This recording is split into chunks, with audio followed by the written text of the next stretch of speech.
Pernahkah muncul pertanyaan ini? Pelan tapi mengganggu. Kalau semua bisa otomatis, lalu peran kami di mana?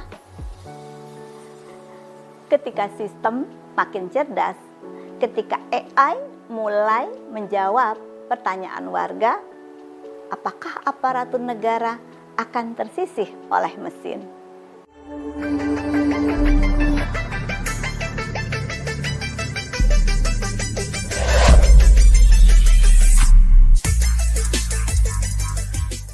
Halo sahabat Ayu, saya Diah Natalisa.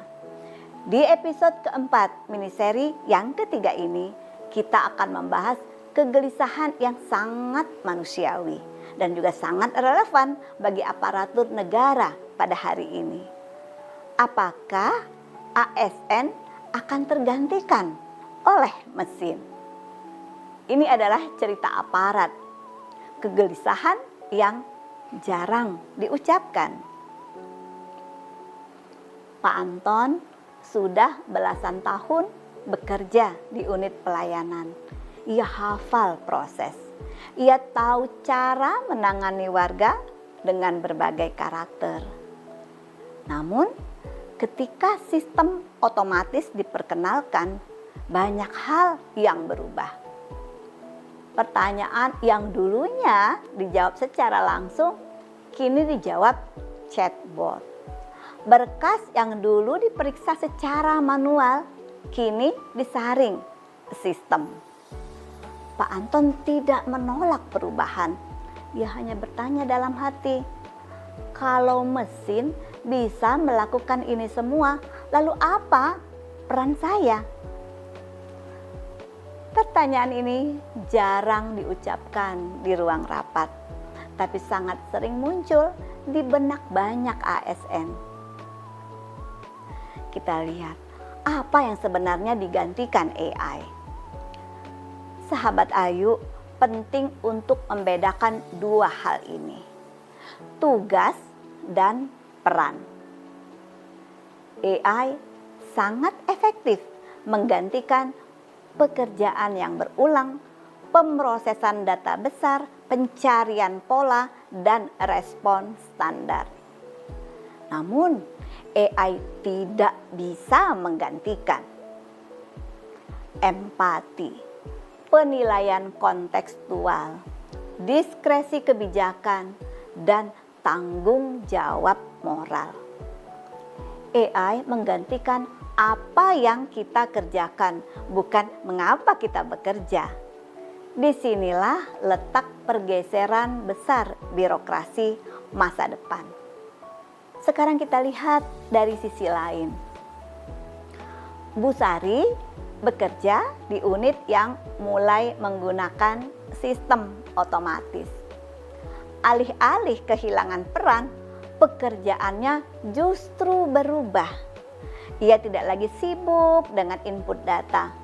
Waktunya digunakan untuk menjelaskan kebijakan, membantu kasus khusus, dan mendampingi warga yang bingung ataupun kelompok rentan. Bu Sari tidak digantikan. Ia dipindahkan ke peran yang lebih manusiawi. Disinilah kita melihat potensi terbaik teknologi. Membebaskan manusia untuk melakukan pekerjaan yang hanya bisa dilakukan manusia. Sahabat Ayu, tantangan terbesar bukan apakah ASN tergantikan, melainkan apakah ASN disiapkan untuk peran baru.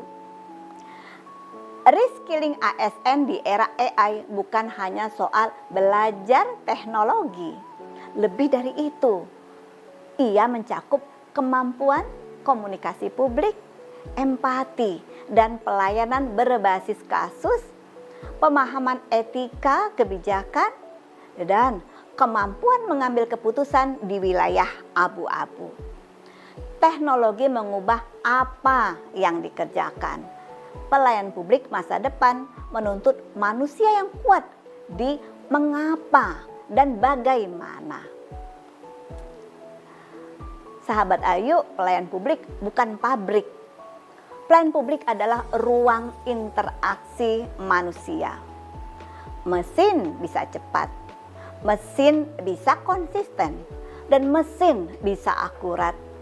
Namun, hanya manusia yang bisa memahami situasi kompleks, menenangkan warga yang cemas, dan memikul tanggung jawab etika. Dalam birokrasi masa depan, ASN bukan digantikan, tetapi diperlukan dengan cara yang berbeda. Sahabat Ayu, pertanyaan sesungguhnya bukan apakah ASN akan tergantikan oleh mesin, melainkan apakah kita siap mengubah peran ASN agar tetap relevan dan juga bermakna di era AI. Di episode terakhir miniseri ketiga, kita akan menyatukan semua pembahasan ini. Seperti apa pelayan publik masa depan yang cerdas sekaligus manusiawi? Dan peran apa yang harus dimainkan oleh kepemimpinan publik untuk mewujudkannya? Saya Diah Natalisa dan ini adalah episode keempat dari miniseri Masa Depan Pelayan Publik, Teknologi, AI, dan Batas Kemanusiaan. Sampai jumpa di episode terakhir, sahabat Ayu.